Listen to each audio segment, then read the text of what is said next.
Welcome, everybody, to Midday Magazine for this Wednesday, October 16th, 2024. I have your host, James J. Maloff here. In part two today, we're going to speak with our friends from Wisconsin Rapids Community Theater. We got the Silver Foxes in. We're going to talk with Chris, Linda, Tronda about Let the Spirit Move You. Looking forward to that. Right now, I've been looking forward to it all week. We have our good friend, Mayor Matt Zacher of Wisconsin Rapids in with us right now. Matt, it's good to see you. Good to see you, James. Thanks for having me again, as always. Appreciate you being here and appreciate our friends over at Wisconsin Rapids Community Theater. Say a thank you to them. Do yourself a favor, go to YouTube, type into your search bar, Wisconsin Rapids Community Theater, like their page, keep up to date on the great work they are doing over there.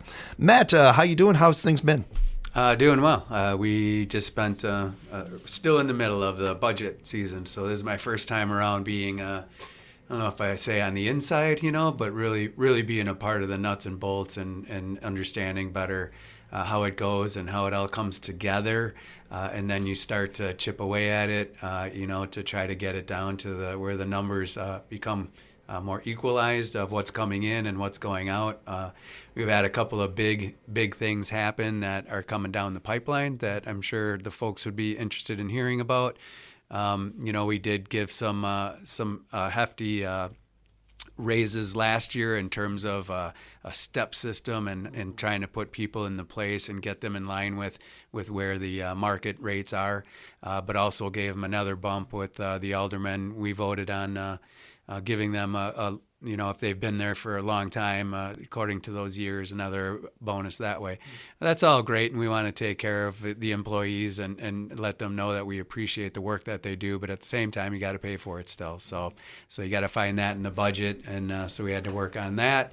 Another big thing is that the transportation utility has been challenged in a different court system down in Pewaukee, similar to what we had. So right now we're choosing to, because it was ruled as legal by the local, and then it was the appellate court or appeals court turned it over and said it wasn't legal, and then they sent it to the state and said that they weren't going to take it up. So it went back to the appeals court and stayed in that realm for right now anyways.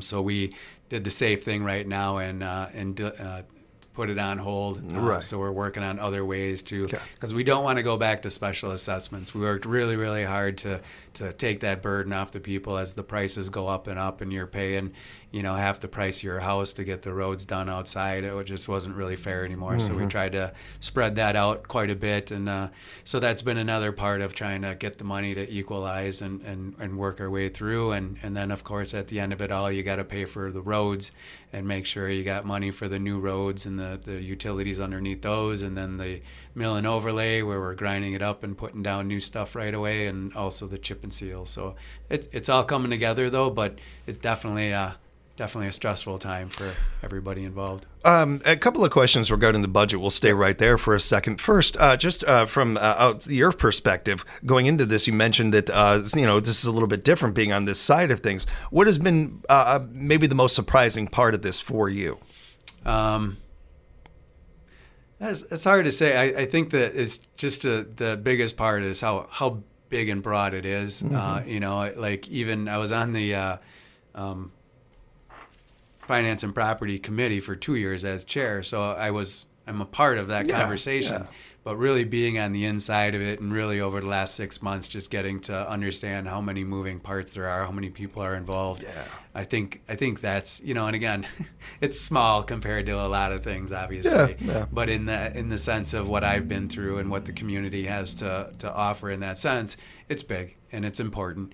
I do throw a lot of appreciation out to all the department heads and all the workers that are in the government itself that are making this work, and I know we like to take our shots at them, and again they're doing their job, and they for the most part everyone takes great pride in what they're doing, and they should, and we should appreciate that, keeping our city together and moving forward and progressing.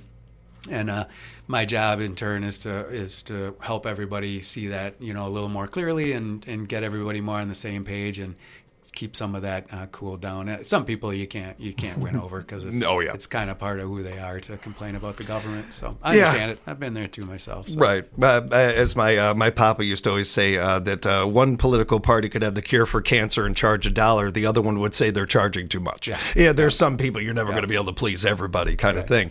And I'm glad you brought up these department heads and how important they are in all of this too, because while most of everybody out there knows what it's like to deal with a budget, on this level is so different. And we have to think about, okay, not just today but tomorrow. With for you and these department heads, it's on such a different level that if you haven't done the job, I don't know that you can really understand. To your point about you hadn't been at this position before and everything, and to the listener out there, having some empathy for these positions and some understanding of what it takes to do these jobs. That's a whole different ball game to deal with when you gotta. It's not just right now. You got to think about. You have to think about the next year, the next month, and all these other steps. And it's not just you. It's your neighbors. It's people. Other people in the community, new people in the community. There's so many other layers to it.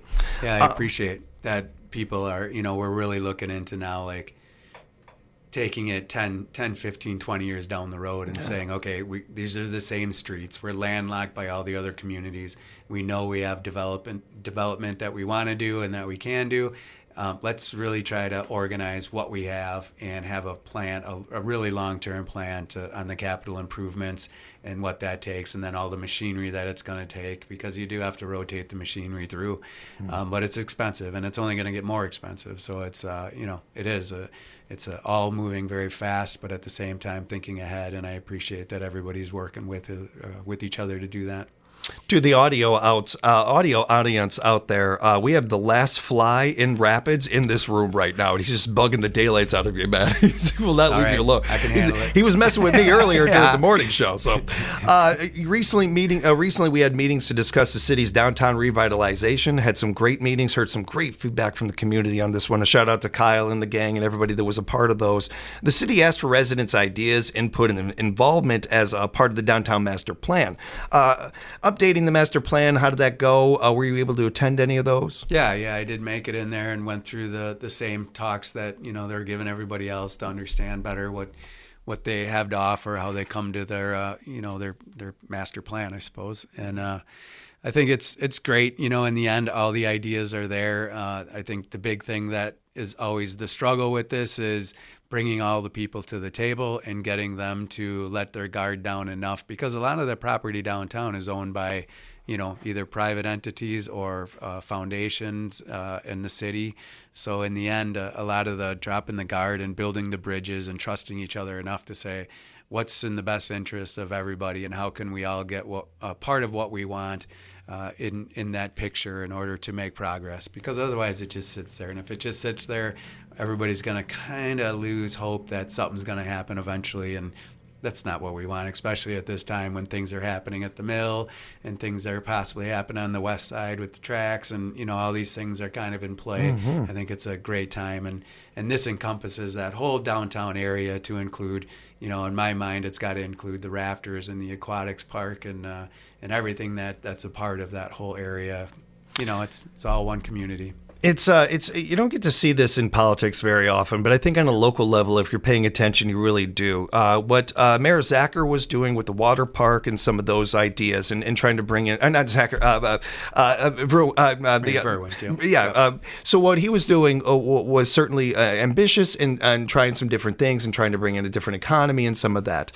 We have Shane come in, and Shane brings an approach that's not only level-headed, but comes at it in a different angle and kind of gets the books in balance and some of that. And you come in and you have a good foot in both of these worlds in many ways, and an ability to kind of look at both things and everything. And all that work that was done before by other mayors and such really plays into what we're trying to do right now in this moment and building on this momentum. It's kind of cool to see how that happens. Like it's not as if anybody, like 4 mayors ago, they were thinking necessarily about this, but at the same time, this stuff all ties in together and has a domino effect. So where we are right now, with, I believe, kind of piggybacking on what you said there, I think we have some real momentum here in our city with some new businesses coming in, along with some established businesses doing very well and everything. Keeping that momentum going and looking at bringing in new businesses in and everything. How is that going? And are you you're not asking for necessarily details? I know that that's a whole other thing, but are you getting some conversations? Are you having some meetings about that? Yeah, I think again, this was what my whole platform was, to just be a part of as many conversations as possible, and wherever I can see a connection, build bridges. I've talked with the people at the PAC and all the great work they're doing there, and how you can tie that into the hotel meet and all the great work they're doing there to bring in tourism, and the CVB and Meredith and what she's doing, and that ties into the rafters, and that ties into the downtown and the bars, and it's all part of the conversation. So just getting people together and just going off of what you said, like being a part of something that is just a continuous flow. Like with Express Recycling, I was there from almost the beginning, a couple months into it, I got involved. So I kind of knew where it started and how it went. When you get into government, you're handed a lot. Here you go. There's 150 years of of decisions and ultimately like good feelings and bad feelings. Like I'm dealing a lot with, I say this with the utmost, concern, I guess, but or goodwill, but there's a lot of hard feelings out there in the community with this person versus that, or this community versus that. And I've had nothing to do with any of this stuff. So it's my job now. I take it on as a personal mission to try to make some of that go away and heal, so that we can kind of see that we are one big community, and we do have to communicate with each other, and we do have to look for long-term solutions to big problems such as EMS services and how we're going to play that all out, because everybody needs it. The population is still growing in terms of all those folks that need it, and the health system is struggling. So there's some big questions on the table, and we need some big solutions. We're speaking of the Wisconsin Rapids Mayor Matt Zacher, along with our friends from Wisconsin Rapids Community Media. When it came to the revitalization plan, those meetings and everything, not again looking for details or specifics, but did you have some good feedback from the community about ideas and just seeing a good turnout in some of that?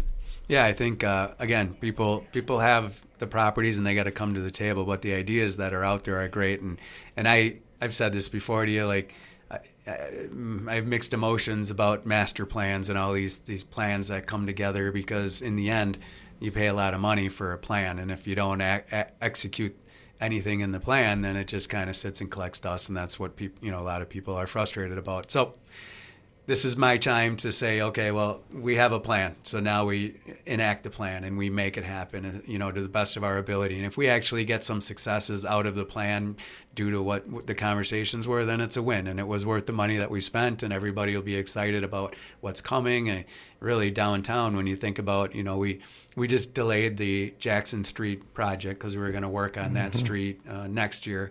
But we're delaying it for a year because of all the things that are happening with the courthouse and around the courthouse. So they have a plan, and there's going to be some property there that can be developed, and it's only going to be more valuable after this stuff comes together. So, that's a big part of the conversation, not to mention the bridge lighting is going to be coming up. I think it's going to take a while before that comes through. I think we'll be talking to you again about a grand opening, a night to lighten that up, and we'll be promoting that as much as we can, just to take pride in it. And again, that's all able to happen because we made that a TID district a long time ago, and we're able to capitalize on some of those withheld taxes to help out with some of those projects.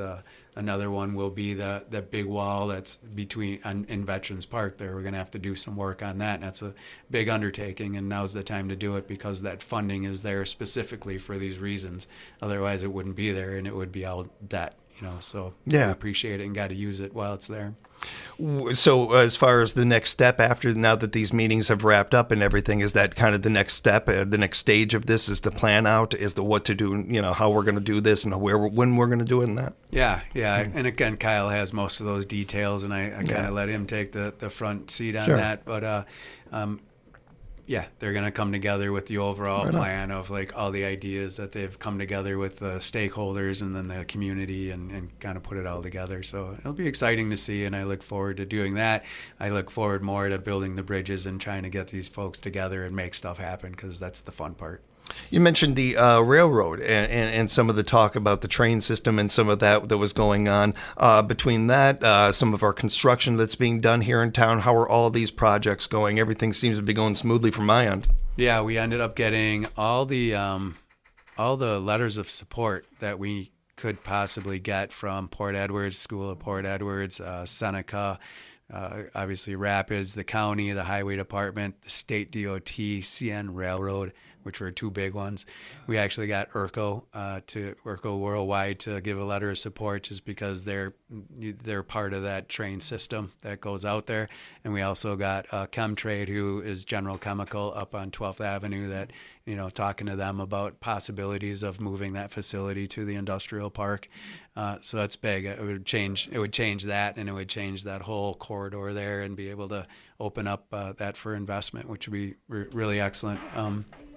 It's almost surprising because this doesn't happen. This better than I do. It doesn't happen very often that people are kind of all coming to the table and pretty much in agreement, it seems like. Yeah, don't get me wrong, though. There's still a really lot long road to go. Yeah, so absolutely. I'm excited that we got to this point, and they are at the table for a planning grant. So it's some money to get us all to the table and sit down and say what's possible and how do we do this, and then we still got to agree and we got to make it all happen. So it's a big if, but I think it's definitely doable, and I think now's the time to do it because the money's there again from the federal government. 30 years ago, if not longer, they talked about putting a new jail in this town, and there were people that thought that was sci-fi, that wouldn't happen, that is a far-fetched idea and everything. And here we are, that this is happening. Yeah. This is how we get to that place. We start having these conversations now, and it is very encouraging to hear that many people in those different organizations and businesses, being willing to have the conversation. We can't get to stage 2 before stage 1, so that's good news. That's good to hear. Everybody's talking really well. Even Wisconsin Rapids is, done a lot of work to get the departments together and really start talking and saying let's overlap here, let's work together and save money but also come up with good ideas. I mean, we have so many smart, talented, ingenuitive people, so it's great to utilize those resources to the fullest. Wanted to talk about some of the proclamations that you recently had come out.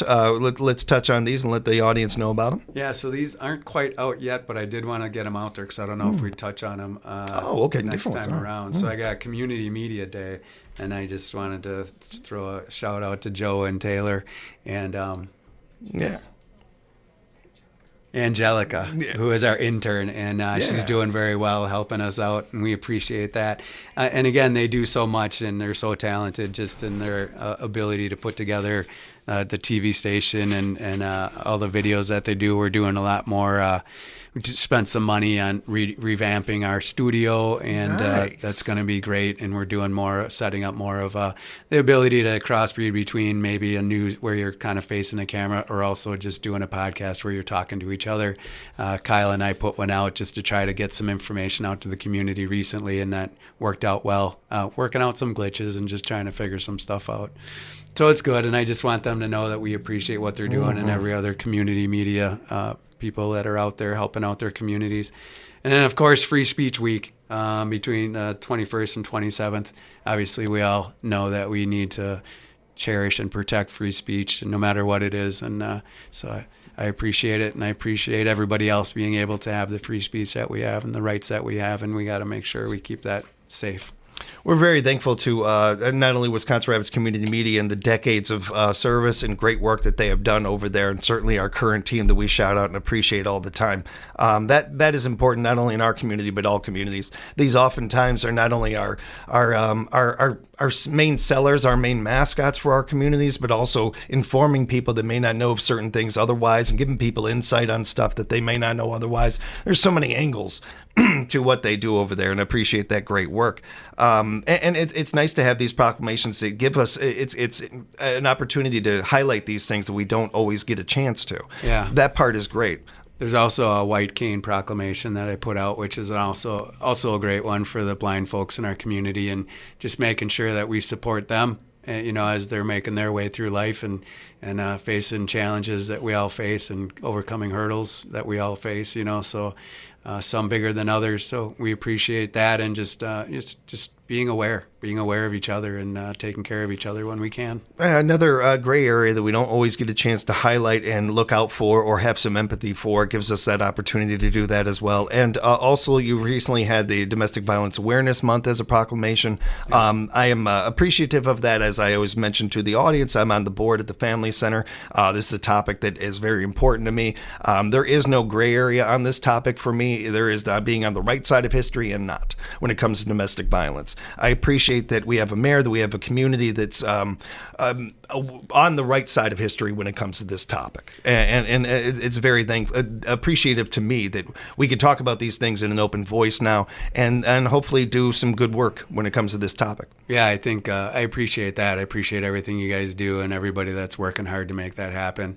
My thoughts on that as I've been, going through it this month is just, really, being able to bring it into the open and get the conversation out in the open and making sure we protect those who are being abused, but also understanding that cycle of abuse is also something that we got to focus on and say, like, these adults most likely were abused when they were younger, or at least witnessed it, and they just have it in their psyche when they're being brought up that this is how we treat people, and especially behind closed doors when nobody's watching, that's when the worst things happen. And we got to get it out in the open and attack it from the most compassionate way possible, but with a very strong standing to say this is not okay. Yeah, we can't change the narrative if we don't talk about it. Yep. Well said. Always appreciate the time, Matt. Thank you so much for joining us. If people have follow-up questions, want to know more, and they want to get in touch with you, how can they do that? I do have a cell phone, 715-321-0727. I also have a phone from work. It's 715-315-2925.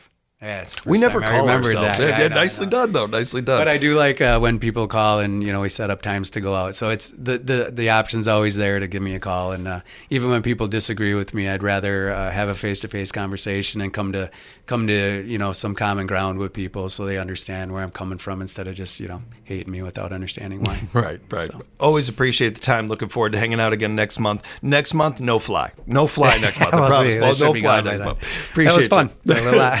Thanks for hanging out, man. Appreciate you, man. Find out more at wirapids.org, wirapids.org. And, of course, follow our friends over at Wisconsin Rapids Community Media on social media and on YouTube. Throw that into your search bar and keep up to date on all the good work that they are doing over there. Appreciate them. Appreciate all of you sticking around. We'll have more Midday Magazine coming up for you right here at 97.5 FM, 1320 AM, WFHR, locally grown radio.